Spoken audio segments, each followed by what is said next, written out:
Assalamualaikum warahmatullahi wabarakatuh. Halo, kembali lagi dengan Kak Ramdan dalam mata pelajaran Pancasila dan Pendidikan Kewarganegaraan.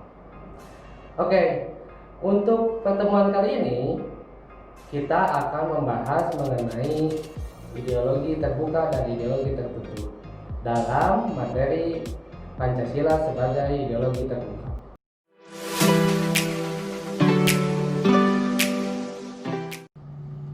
Pengertian ideologi.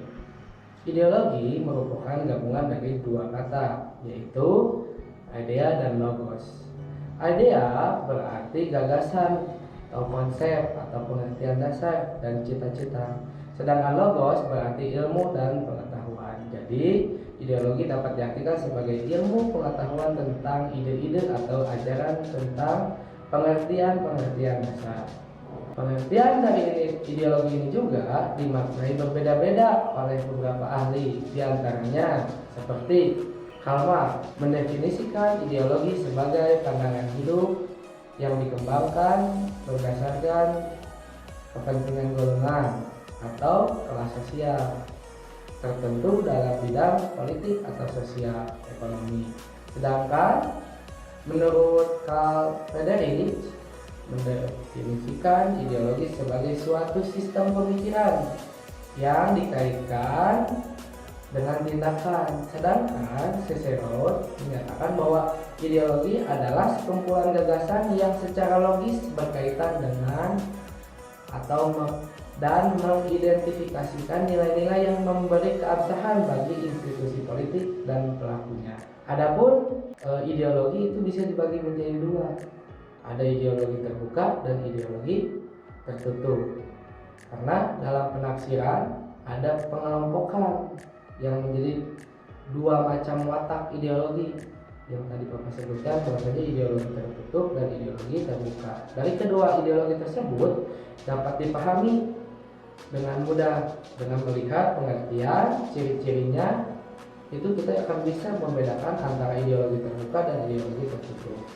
Ideologi tertutup itu bersifat mutlak, di mana ideologi atau ajaran, pandangan, falsafahnya itu dari norma-norma politik sosial yang ditasbihkan sebagai kebenaran yang tidak boleh dipersoalkan lagi, melainkan harus diterima sebagai sesuatu yang sudah jadi dan harus dipatuhi.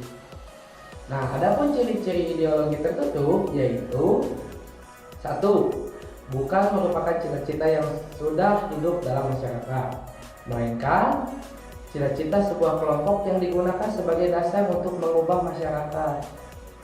Apabila kelompok tersebut berhasil menguasai negara, ideologinya itu akan dipaksakan pada masyarakat.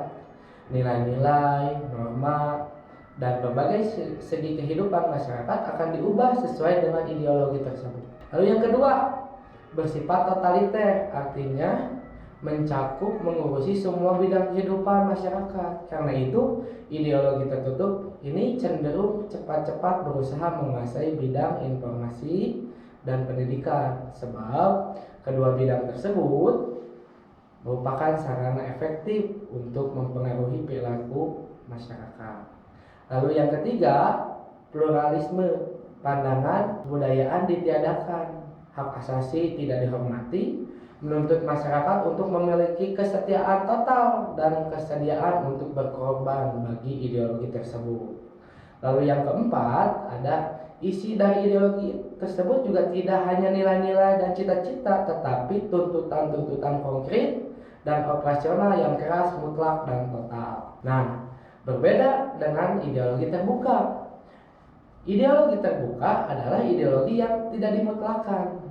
Dapat diartikan juga bahwa nilai-nilai lalu cita-citanya tidak dipaksakan dari luar, melainkan digali dan diambil dari kekayaan rohani, moral, dan budaya masyarakat itu sendiri. Ideologi terbuka merupakan ideologi yang dapat berinteraksi dengan perkembangan zaman dan adanya dinamika secara internal.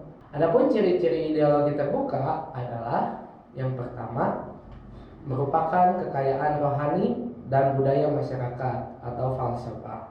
Jadi bukan keyakinan ideologis sekelompok orang, melainkan kesepakatan masyarakat. Yang kedua, tidak diciptakan oleh negara, tetapi ditemukan dalam masyarakat sendiri dan bisa digali dan ditemukan dalam kehidupan mereka. Lalu yang ketiga, isinya tidak langsung operasional, sehingga setiap generasi dapat dan perlu menggali kembali falsafah tersebut dan mencari implikasinya dalam situasi kekinian.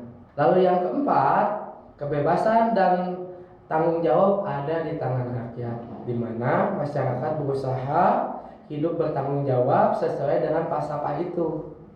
Lalu yang kelima, menghargai yang namanya perbedaan atau pluralitas, sehingga dapat diterima warga masyarakat yang berasal dari berbagai latar belakang budaya dan agama. Nah, demikian tadi pemaparan mengenai pengertian dan ciri-ciri dari ideologi tertutup dan ideologi terbuka. Dengan memahami masing-masing ideologi tentunya bisa kita ambil kesimpulan mengenai ideologi yang saat ini dipergunakan di Indonesia. Seperti kita ketahui bahwa Pancasila merupakan ideologi bangsa Indonesia. Jadi Indonesia penganut ideologi terbuka karena Pancasila digali dari nilai-nilai bangsa Indonesia. Oke, semoga bermanfaat. Assalamualaikum warahmatullahi wabarakatuh.